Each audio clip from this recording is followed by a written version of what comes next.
Welcome to the Business is Good podcast with Chris Young, president of the Good Place Institute, helping leaders build and steward thriving organizations where people flourish, communities prosper, and the organization is economically regenerative. I'm your host, Jim Brangenberg. Is your business successful, profitable, reaching and exceeding its goals? How do you track all this stuff and actually get some work done every day? There's so much to do as you lead and so much to watch and evaluate. That's why we're focusing on your key outcomes and results today. How do we track this stuff and make quick on-the-fly evaluations to make sure we're on track and stick to our charter? Chris, everyone knows about KPIs, but you talk about KORs. What's the story behind that shift? Yeah, great question, Jim. Love these episodes we're doing together, my friend. This is fun to banter back and forth, and hopefully we're providing some value to some people that are joining us. Key outcomes and results.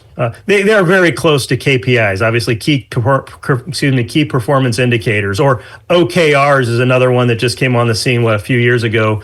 Objectives and key results, or what have you.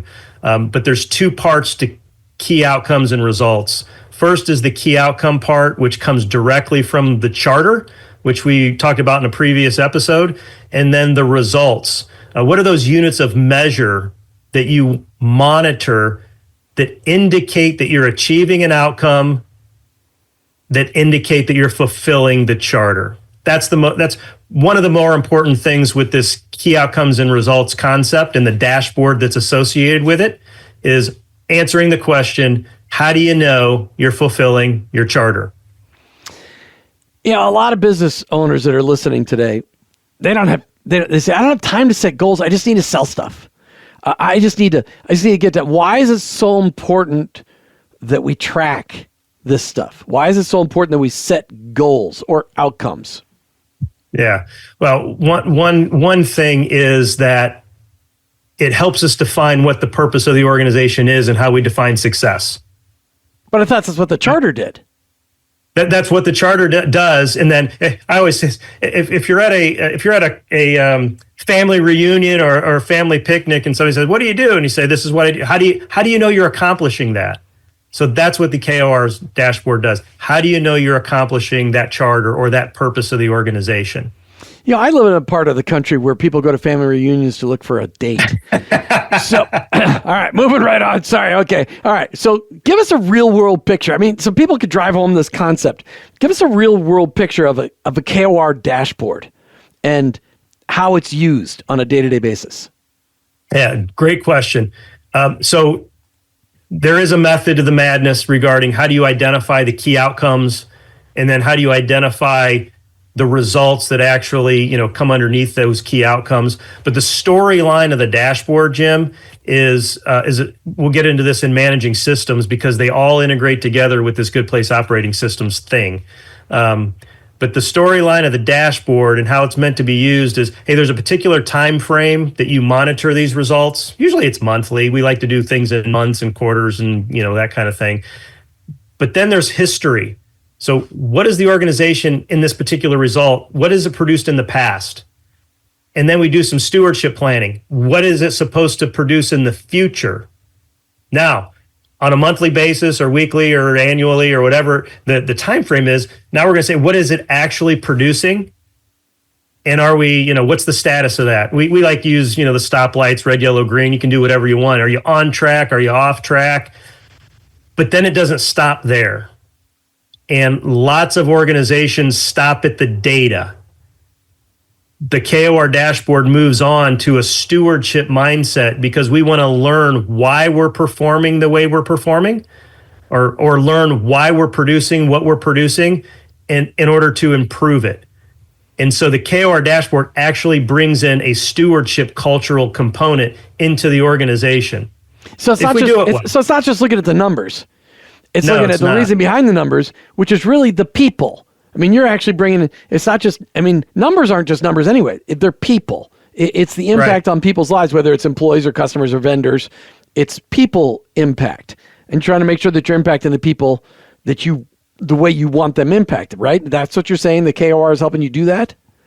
Absolutely. And somebody's going to say, well, how do I, quantitatively, it's easy because it's easy to measure finance. It's probably why we do it.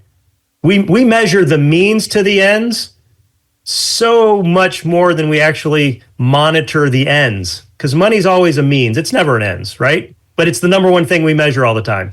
So yeah, absolutely. We want to move beyond that. And if you recall the episode on charter, right, the purpose of the organization is to provide these benefits to these beneficiaries, within these costs within these values at this cost or commensurate investment. And so we want to know, are we actually fulfilling that?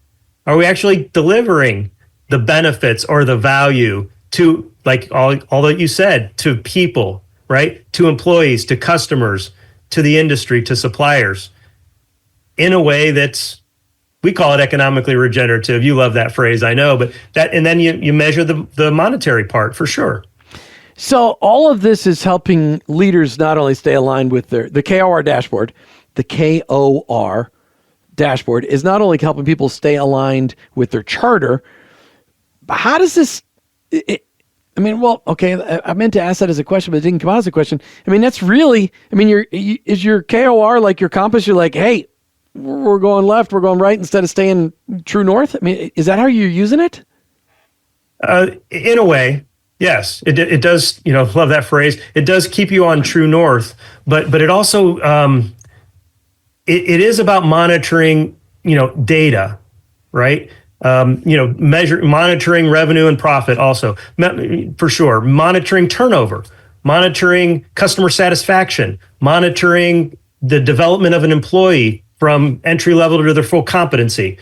Whatever those monitorable units of measure are that are indicating we're fulfilling the charter or providing those benefits to those beneficiaries are extremely important. And it keeps the organization on track to fulfilling the purpose of the purpose of the organization, the charter. But it also brings into that stewardship mindset. What I found for organizations I've worked with in the past is that sometimes people get so obsessed in looking at the numbers. So how often should people be evaluating the KOR dashboard? Is this a daily thing, a weekly thing, a monthly thing, a quarterly thing? All the above, none of the above? What is it? Well, I'd like to think I'm a decent consultant, Jim. So the answer is it depends. Wow, thanks. What size? But I'm kidding. I know. Usually it's monthly. How often do you have a leadership team meeting? Excellent. Bring the KOR dashboard to the meeting and share it with the team and understand, hey, where are we with all of the most important, significant indicators that tell us we're fulfilling the charter? And where are we green? Where are we red? Et cetera, et cetera. And how do we know we're green or red? Why are we green or red? What are we learning about that? And how do we enhance that which is going well and maybe fix or provide some corrective action as to what's not going so well? So it automatically builds a critical thinking culture, a problem-solving culture, a root cause analysis culture. It brings in, again, that stewardship mindset that doesn't just stop at I'm green, I'm okay, or I'm red, I'm not okay. Well, and I just got to tell you, if you're only meeting with your leadership team once a month, it's going to be red down the board. Hey, if you're intrigued by this conversation, check us out online, goodplaceinstitute.com, or maybe you want to get a copy of our book, The Good Place Organization. You can find us, Chris, they can get a copy on the website, goodplaceinstitute.com, right? But they can also get this on other places? Yes, they can. We can do it on Amazon. We're on Amazon. We're on the website. Another free plug for Amazon. Grab it real quick. I can tell you right now, if you're listening to the podcast, Good Place Podcast will get you 10% off if you order it from the website. So that's kind of cool. Wow. But our podcast is Business is Good. So the Good Place Institute podcast, which is Business is Good. If you get any of those words in there, we're going to be thankful and grateful. That's for sure. That's right. All right. So what are some common mistakes? And I want you to give us a real example.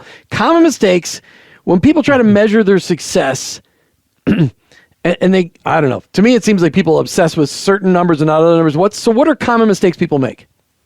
Yeah. One common mistake is, there's nothing funnier or more dangerous than scripture out of context. That's my personal belief, just for fun.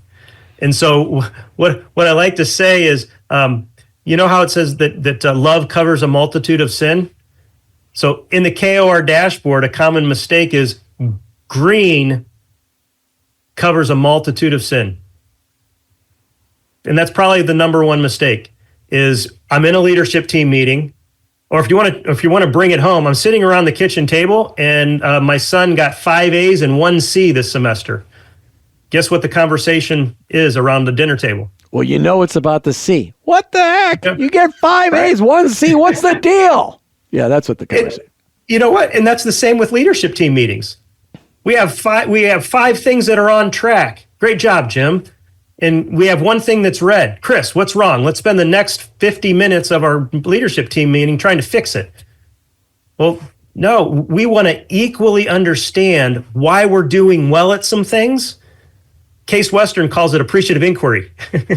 How do we capitalize on our strengths? Appreciative inquiry. Ooh, I dropped that on you. It's Jim. like words of affirmation almost. Appreciative inquiry. It's like words of affirmation for your greens, but also to find out why your green is green. Why are we green? Because sometimes making green dots greener can actually help fix the red dots, or at least mitigate the risk of being off track. So that's kind of, what did you say? Mistake number one is don't let green dots cover a multitude of sin, right? Don't just skim over them. Give them equal airtime. Why are we green, and how do we enhance that which is, going well for us? And then obviously the red, we spend time there anyway. Hey, we're red, we're off track. It's not going as planned. We're missing whatever the data is, the plan versus actual, we're missing it. Excellent. Why?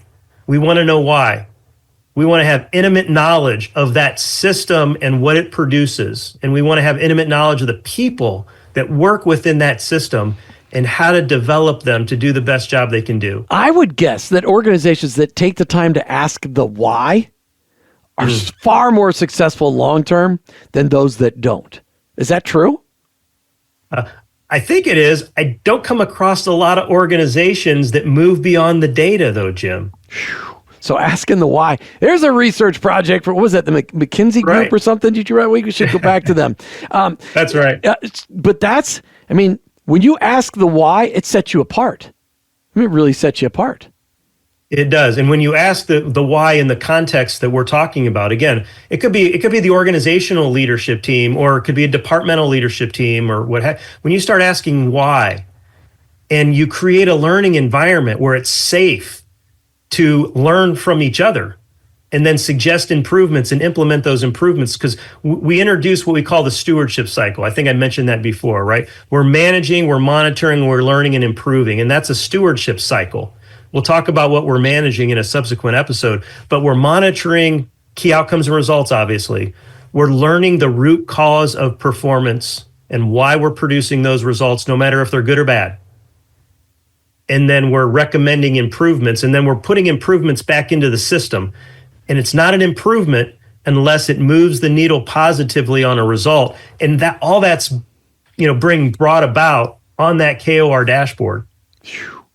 What a powerful piece. Love that. Chris, a great conversation. Hey, thanks for joining us today on the Business is Good podcast with Chris Young of the Good Place Institute. If today's conversation encouraged you or challenged you, we'd love to hear about it. Take some time to let us know. Be sure to subscribe to your favorite podcast platform for the Business is Good podcast and our YouTube channel, and share this episode. For more resources on how to build a good place or to connect with our team, visit goodplaceinstitute.com.